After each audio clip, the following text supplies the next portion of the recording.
The book of Jeremiah includes numerous personal statements of emotional engagement, portraying Jeremiah not just as a prophet delivering God's message but also as a deeply involved individual. Design.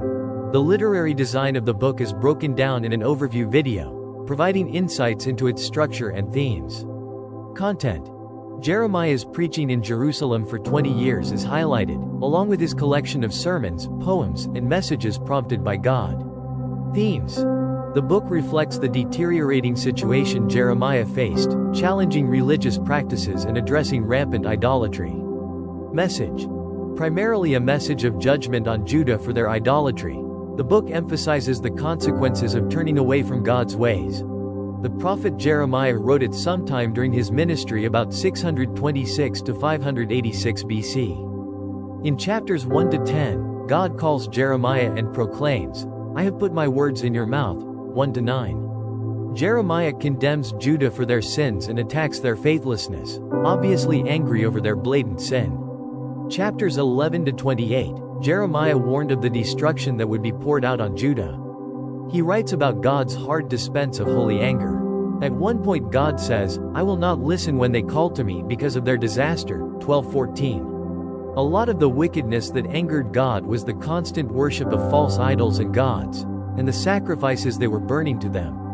From chapters 29 to 38, Jeremiah writes about the new covenant and the hope that God would bring when he delivers them after the captivity. King Zedekiah, who did not heed his warning, throws Jeremiah into prison and then into a cistern.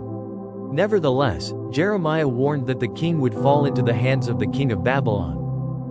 Chapters 39 to 52, Jeremiah records the events of the fall of Jerusalem in 586 BC. As many prophets had announced in the past, the empire of Babylon indeed laid siege to Jerusalem and the land of Judah. This completes the exile of both kingdoms, the northern kingdom in 722 BC and now the southern kingdom in 586 BC. As Jeremiah had declared in 37 to 17, King Zedekiah was captured and his son murdered in his presence. He was blinded, bound and dragged off to Babylon in captivity. In chapter 50, God promises to rescue his nation from captivity. In verse 17 to 18 God declares, "Israel is a scattered flock, the lions have driven them away. The first one who devoured him was the king of Assyria, and the last one who has broken his bones is Nebuchadnezzar king of Babylon. Therefore thus says the Lord of hosts, the God of Israel, Behold, I am going to punish the king of Babylon and his land, just as I punished the king of Assyria."